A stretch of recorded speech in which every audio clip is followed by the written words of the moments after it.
Today we're traveling into the heart of Mesopotamia, into the city of Babylon. Its name means the gate of God, and its story is tied to a tower said to reach the heavens, gardens counted among the wonders of the ancient world, and later, to legends of magic and forbidden knowledge. But here is the real question we need to ask. How much of Babylon's reputation is historical fact? And how much is just myth? Babylon stood in what is now modern-day Iraq, right on the banks of the Euphrates River, about 90 kilometers south of Baghdad. Its earliest foundations are rooted in the wider Sumerian and Akkadian world. Even its name carries a powerful message. Across different languages, the idea stays remarkably consistent. Babylon is a divine threshold, the gate of God. So if its roots are Sumerian and Akkadian, why do we call the people who live there Babylonians? Because Babylon stopped being just another city. It became a capital and imperial center, a symbol, a place that dynasties fought and bled to control. Two rulers, separated by over 1,000 years, really cemented Babylon's place in history. The first was Hammurabi, the famous lawgiver. His code of laws is one of the oldest and most complete legal texts ever discovered, giving us an incredible window into ancient justice, society, and daily life. He transformed Babylon from a small city-state into the capital of a powerful kingdom. But the Babylon most people picture today, the city of towering walls and legendary structures, was largely the work of the second ruler, Nebuchadnezzar II. He was the great builder king of Babylon's final imperial age, and his vision shaped the city into an architectural marvel. When people say the Tower of Babylon, they're usually thinking of the single biblical structure from the book of Genesis, the Tower of Babel, a story of human pride, divine punishment, and the scattering of languages. But historically, what was this tower? Most scholars believe it was a ziggurat, a classic Mesopotamian temple. These were massive, stepped pyramids made of sun-dried mud brick, with a shrine at the very top. This particular ziggurat in Babylon was dedicated to the city's chief god, Marduk. It was called Etemenanke, which translates to the foundation of heaven and earth. Imagine a structure rising in stages from the flat Mesopotamian plain, a man-made mountain connecting the mortal world to the divine. Ancient writers who saw it or heard about it were clearly impressed. The Greek historian Herodotus, writing a couple of centuries after its peak, described it as a massive temple complex. He mentioned the tiers and the sacred chamber at the top. He even repeats what Babylonian priests told him about the shrine. But then he adds a fascinating line. He doesn't fully believe them. And that's a crucial point. Even back in antiquity, Babylon was generating stories so grand that not everyone accepted them as literal truth. The legend was already taking shape. The Tower of Babel story and the historical ziggurat are two sides of the same coin. One is a theological explanation for human diversity. The other is a physical monument to a powerful god and a mighty empire.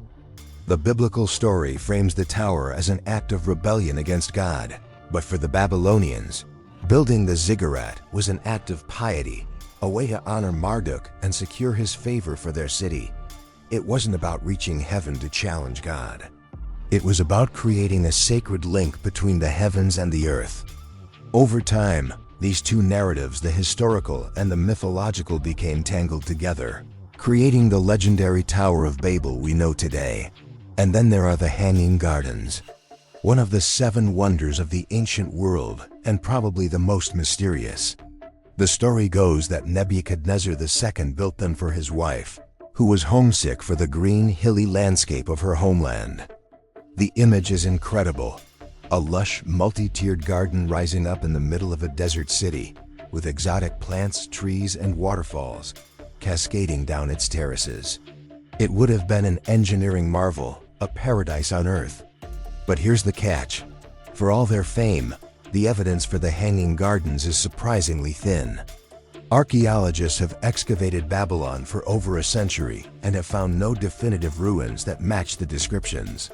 More strangely, Babylonian texts from Nebuchadnezzar's time, which are incredibly detailed about his building projects, from temples to city walls, make no mention of any great garden. It's a huge, glaring omission. So where did the story come from? It appears in the writings of later Greek and Roman authors, who were writing centuries after the gardens were supposedly built and who had never seen them. They were relying on second-hand accounts.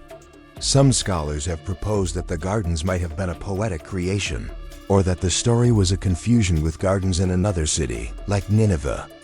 So the Hanging Gardens of Babylon might be one of history's greatest mysteries, a wonder that may have existed only in the imagination.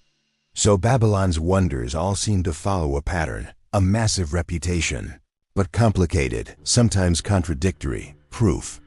The city itself was undeniably real, powerful, and influential. But its story was so epic that it blurred the lines between history and legend almost from the very beginning. Babylon was the gate of God, but it was also a gate to the imagination, a place where the scale of human ambition invited equally grand stories. The physical city of mud, brick, and stone has crumbled, but the legendary Babylon, the city of towers, gardens, and myth, lives on forever. But Babylon wasn't just a place of mud bricks and river water. It became a symbol, an idea that would echo for thousands of years. One of the most powerful ideas tied to Babylon was its connection to the stars. Astronomy, astrology, divination in the ancient world, these weren't separate fields. They were a unified quest to understand the will of the gods and the patterns of the cosmos. One of the most powerful ideas tied to Babylon was its connection to the stars. The Babylonians were master observers of the night sky. They mapped constellations, tracked the movements of planets, and developed sophisticated mathematical models to predict celestial events like eclipses. This knowledge wasn't just for curiosity. It was statcraft. The heavens were a divine message board, and Babylon's priests and scholars were its interpreters. This reputation for secret, powerful knowledge is why, centuries later, Babylon would be seen as a source of both wisdom and dangerous magic. In Islamic tradition, for example, the city appears in a fascinating story from the Quran involving two angels, Harut and Marut. The verse itself presents them as a test for humanity, teaching a kind of knowledge that could be misused. But over time, storytellers and commentators expanded this brief mention, creating vivid imagery of these angels trapped in the well of Babylon, a scene that became famous in folklore and literature. Once again, we see the real, historical city of Babylon transforming into a symbolic stage for tales about power, knowledge, and temptation. But let's rewind back to history, to Babylon's first great golden age. This era is inseparable from one name, Hammurabi.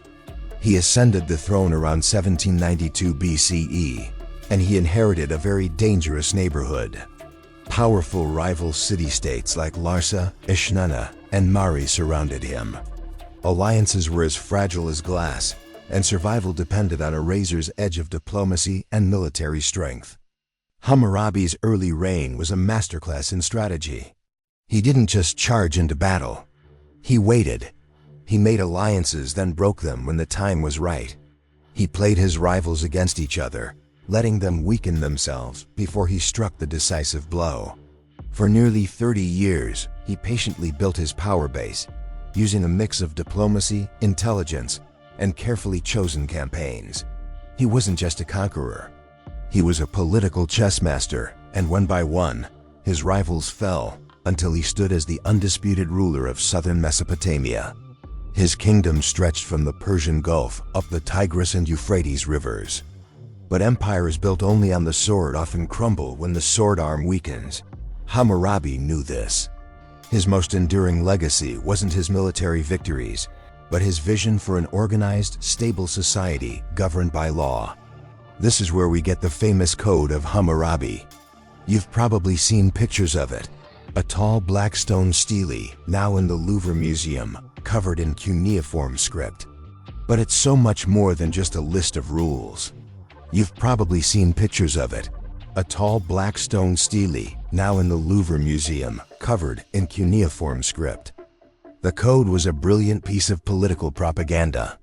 It begins with a prologue, a grand declaration of Hammurabi's divine right to rule.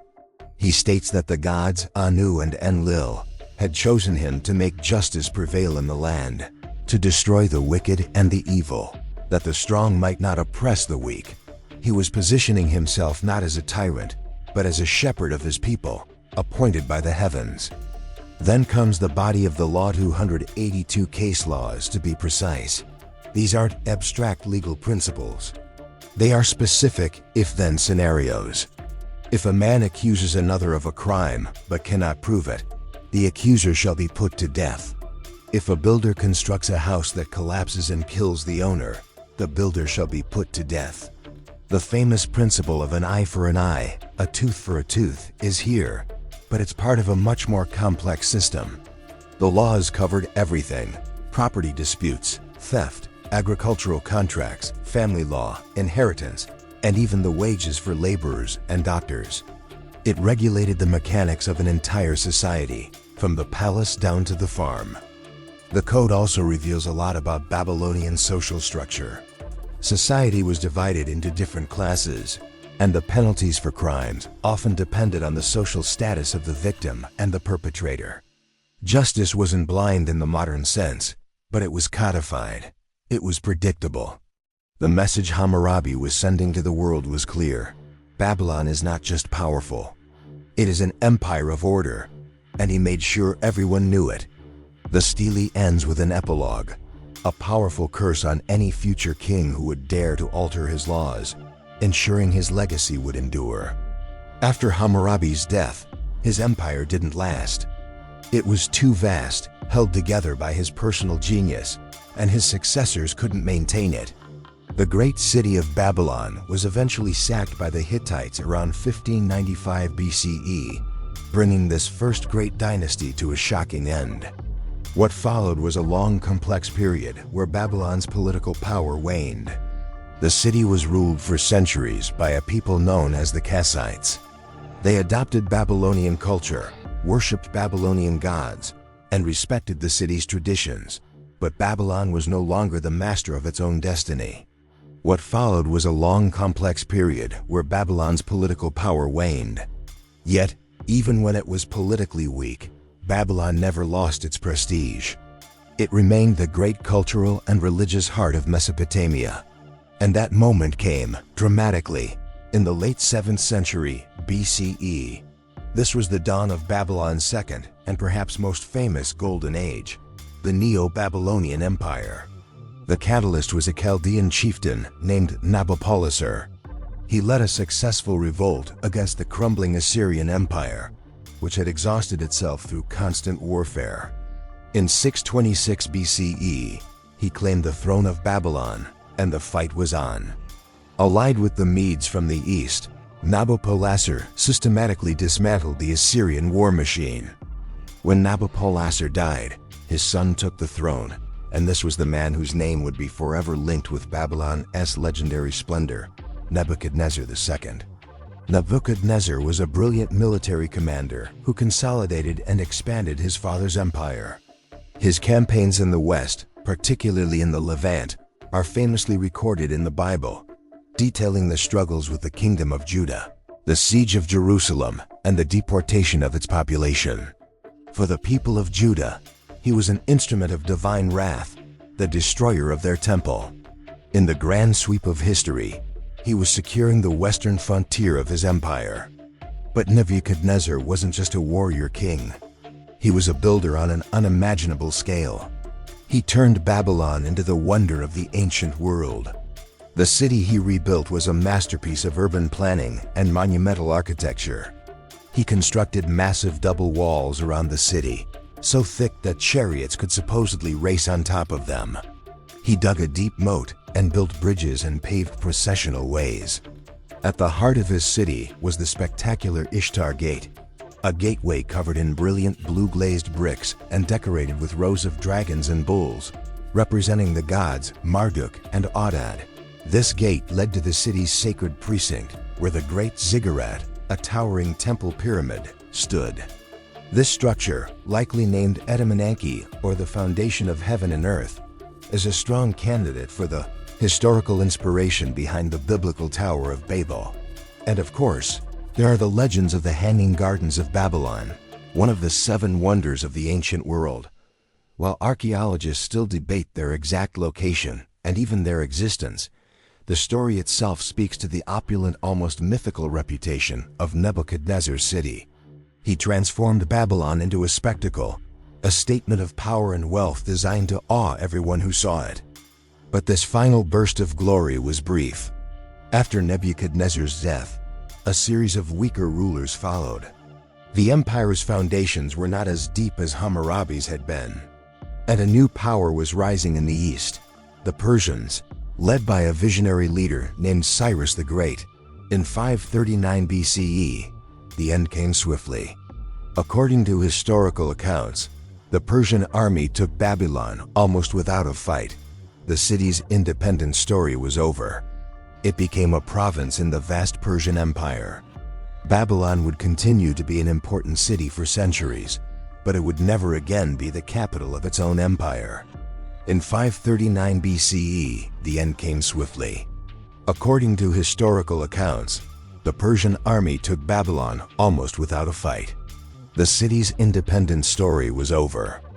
The story of Babylon is the story of 2 great golden ages, separated by 1,000 years of survival. From Hammurabi's code of law to Nebuchadnezzar's blue-glazed gates, it was a city that constantly reinvented itself. But more than that, it became a powerful idea, a symbol of worldly power, cosmic knowledge, divine judgment, and human ambition.